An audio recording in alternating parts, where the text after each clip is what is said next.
요즘 소셜미디어의 프로필을 보면 MBTI가 많이 보이죠? MBTI는 마이어스-브릭스 유형지표의 약자로 개인이 선호하는 경향을 찾고 이러한 선호 경향들이 인간의 행동에 어떠한 영향을 미치는지를 파악하여 실생활에 응용할 수 있도록 제작된 심리 검사라고 합니다. 그리고 사람들은 이를 실생활에 적극적으로 활용하는데요. 사람을 만날 때마다 MBTI를 공개하고 소셜미디어에 MBTI를 공개하여 자신을 표현하며 때로는 기업에서 사람을 채용할 때도 MBTI를 요구하지요. 마치 일종의 명함 같습니다. 그리고 어떤 의미에선 실제로 명함 같은 기능을 하지요.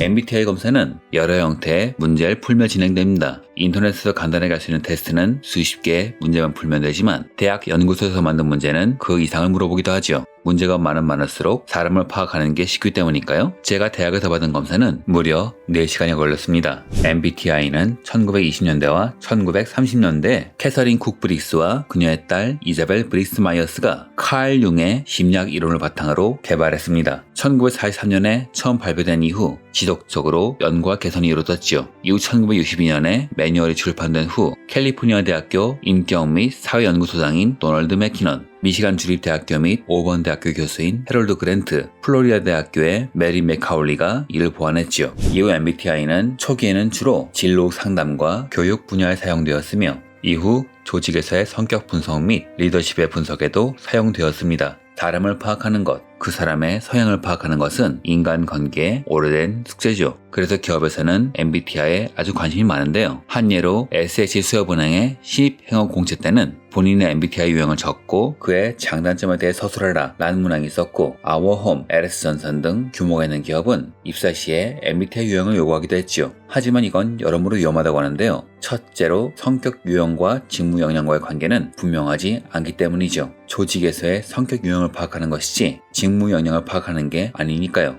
회사는 일 잘하고 창의성 있는 사람을 뽑고 싶겠지만 여러분은 아실 겁니다. 그건 성격과 상관없다는 걸 말이죠. 둘째로 여기서 파악할 수 있는 성격은 환경, 경험 및 성장 과정에 따라 변화하기 때문에 막상 입사시험을 치는 과정에서 별도의 시험을 쳐야 하죠. 예전 검사가 소용이 없어요. 그것 자체가 기업에겐 비용이고요. 마지막으로 2020년 5월 4일부터는 채용절차법 제4조 3에 의해 직무와 무관한 개인정보를 요구할 수 없게 되었다고 합니다. 그래서 모 그룹사처럼 집에 자가, 전세, 월세 여부, 부모의 출신 학교, 근무처를 묻는 것도 불법이 되었어요.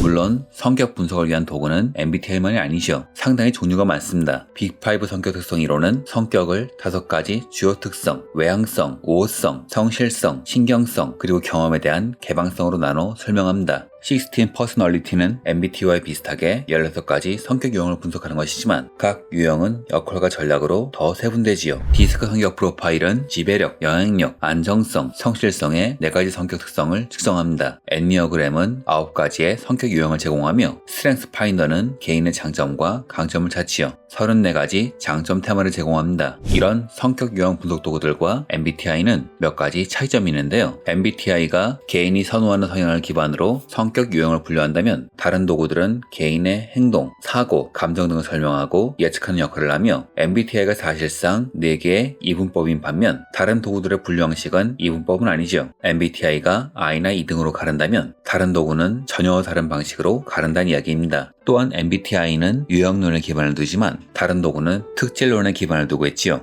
유형론이란 성격을 몇 가지 기본 유형으로 분류한 것으로 이는 사람들이 특정한 성격 유형에 속하며 그 유형이 그들의 행동과 반응을 결정한다고 가정합니다. 소수의 기본형을 정하고 그 유형을 틀로 삼아 성격을 말하죠. 반면 특질론은 성격을 구성하는 개별적인 특징이나 성향, 즉 특질에 초점을 맞춘다. 특질이란 특정 자극에 대해 반응하는 경향을 말한다고 하죠. 둘은 무슨 차이가 있냐? 디스크 성격 프로파일에서 지배력을 예로 들어본다면 지배력이 높을 경우 당신은 다른 사람에게 건방지고 오만하게 볼 수 있다 라고 특질을 설명할 수 있습니다. 다만 MBTI는 이런 결과를 수치로 평가하는데 이 수치가 높다고 지배력이 높은 것도 아니며 이 수치가 낮다고 지배력이 낮은 것도 아니라고 하네요. 칼 융은 다음과 같이 말합니다. 내향형이 항상 내향적인 방식으로 작동하지 않는다. 내향형이라도 다른 상황에서는 외향과 내향 행동 모두를 볼 수 있다는 것을 나는 충분히 알고 있다. 다만 양쪽 태극을 동시에 사용할 수 없기 때문에 한쪽 성향을 자주 보이는 것일 뿐이다. 그래서 그런지 몰라도 외형성과 내형성은 몰라도 사고와 감정은 자주 바뀌는 경우가 많지요. 테스트를 할 때마다 바뀌기도 해요. 하지만 MBTI는 비판도 많이 받고 있습니다. 우선 이를 개발한 캐서린과 이저벨은 심리학 전문가가 아니며 오로지 칼 융의 심리학 이론을 바탕으로 MBTI를 개발했지요. 다른 이론을 개발한 사람들은 심리학 전문가라 아무래도 갈릴 수밖에 없습니다. 이런 문제 때문에 과학적인 검증이 되지 않았다는 비판도 있고요. 결과적으로 이분법으로 분류하지도 못할 사람을 분류하면서 일관적이지도 않고 검증도 되지 않았으며 심지어 시간이 지나면 바뀌기 때문에 말이 나오는 거죠. 앞에서 제가 대학에서 MBTI 검사를 받았단 말을 했는데 정확히 말하면 MBTI가 아니라 다른 검증된 시험도 같이 받았어요. 즉 이것만으론 파악하기 어렵다는 거죠. 그런데 이 영상에서 짚고 넘어갈 문제,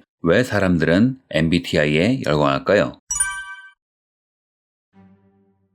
기업은 왜 MBTI를 좋아할까요? 좋은 인재를 뽑으려고요? 오히려 MBTI는 마케팅에 쓰는 게 정답이죠. 기업은 고객을 분석하기 위해 수많은 비용을 쓰는데 다른 심리학 이론과는 달리 MBTI는 4개의 이분법인지라 결과물을 파악하기가 아주 쉽습니다. 한 예로 외향적인 고객이라면 적극적인 큐레이션을 원하는 반면 내향적인 고객이라면 매장에 들어와도 인사만 할 뿐 절대 말을 걸지 않는 식으로 대응할 수 있겠죠. 외향적인 사람은 직원과 대화하면서 상품 고르는 게 취미지만 내향적인 사람들은 제일 싫어하는 게 직원이 따라붙는 거거든요. 그리고 온라인에선 맞춤 상품을 제공하기도 쉽습니다. 간단하게 분류가 되니까요. 자, 그럼 개인이 MBTI를 선호하는 이유는 무엇일까요? 인간관계에서 소모되는 걸 피하고 싶어서 효율성을 추구해서가 아닐까 합니다. 예전에 한국에선 혈액형 성격 이론이 유행했죠. 20세기 초 유럽에서 만들어진 것을 일본의 철학 강사인 푸르코와 다케지가 발전시킨 이 이론은 1970년대 초 일본의 작가 노미 마사히코가 다케지의 글을 바탕으로 혈액형 인간학이라는 책을 내면서 인기를 모았는데 이는 사실상 아무런 과학적 근거가 없는 뇌피셜이었지만 일본은 물론 한국에도 수출되어 선풍적 인기를 끌었지요.